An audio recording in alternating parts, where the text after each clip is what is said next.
the 13th film in competition of the official selection of the 77th Cannes Film Festival. David Cronenberg, The Shrouds, the director of The Fly, of Crash, Videodrome, with his cast: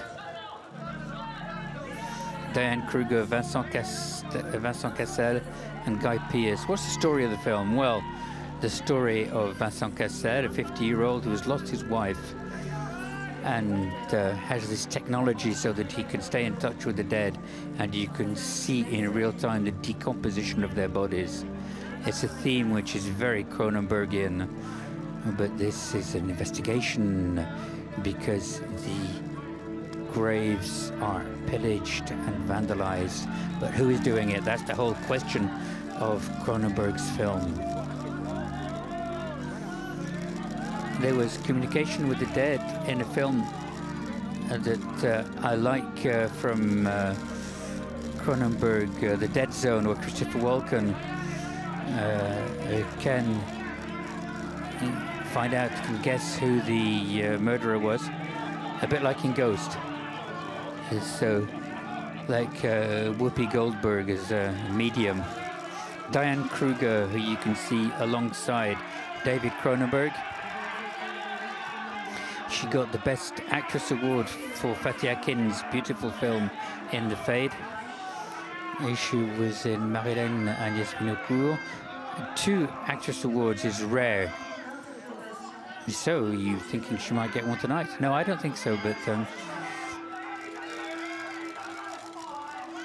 there are some serious contenders, particularly in Jacques Audiard. And Coralie Farjat's film, Marcello Mastroianni, had 2 actor awards, 2 Best Actor, one of the few. Yeah, but he's not a woman. Yes.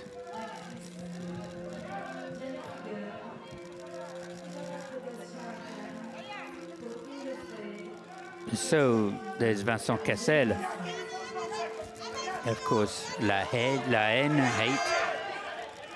He got a Grand Prix for his film, Xavier Dolan's film, Just the End of the World, an international actor who's already worked with David Cronenberg several times, 4 times, I think, 3 or 4 times. In, of course, Promises of Dawn,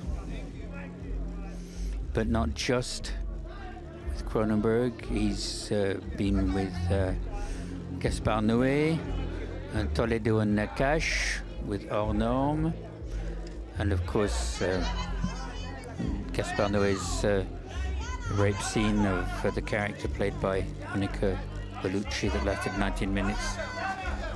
Well, 9 minutes, and you can see Guy Pearce from LAD Confidential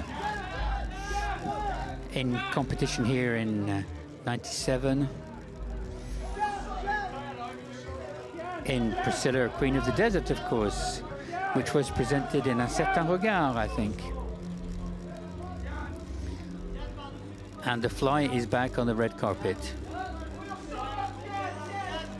And Diane Kruger was a little bit alone on this red carpet, but she plays a double role almost. He likes doubling. He likes this. If you don't know David Cronenberg, you can go see Crash, which influenced a number of directors, including Julie Ducournau with Patricia Arquette. And so there's always a question of new technology. There's always a morbid question. Death is not far behind. There's psychology, of course. Psychoanalysis is very much involved.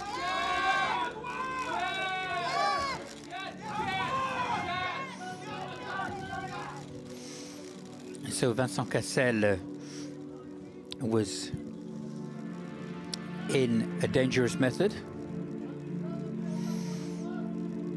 And I don't know if you remember, he was in The Black Swan, Aronofsky's The Black Swan.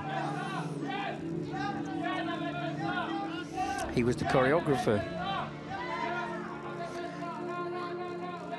A sort of fantasy in there, but there was something something fantastic about this film. And in big American productions like Ocean's 12,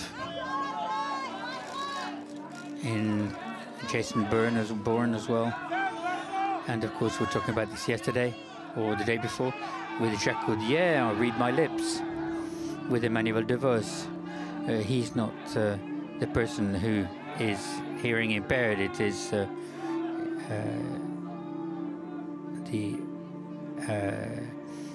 lead character, Emmanuel DeVos. But this story talks about this man who can't mourn properly. So a very personal story. David Cronenberg, who said that he was going to take his retirement after Maps to the Stars, but he's made several films since then. And we saw Greta Gerwig, that the audience and the jury are going to see tonight. He's had a special prize, jury prize, but he's never had the Palme d'Or. But they're not the same. They're not the same height. Vincent Cassel, of course, he played Mesrine. On the right, you have the producer Saïd Ben Saïd from SBS, who have been working with Cronenberg for a while now. You've got Sandrine Holt,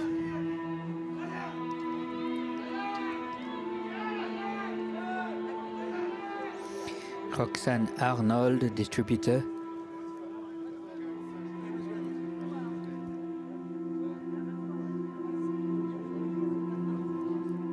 and David Cronenberg. Chromosome 3 children without stomachs or sexual organs. It's a body which absorbs VHS cassette in Videodrome. There's things in Rage.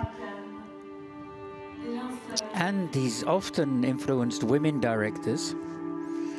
So he wrote this film after the death of his wife Caroline. He was very deeply affected, who died in 2017. And once again, he called on Vincent Cassel, who he directed in A Dangerous Method. So he's always worked in Toronto. He almost went to work in Los Angeles, but he decided to resist and to stay because he wanted to support the industry in Canada.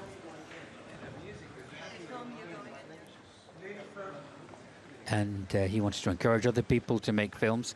David Cronenberg going to open the doors of the Lumiere Theatre, and the applause has started. David Cronenberg, he's taken his glasses off. So I think you're going to be all by yourself, Victor, for the midnight session. So enjoy the film. We'll be back on the midnight screening, a Korean film. And the first episode brought in millions of spectators. See you later.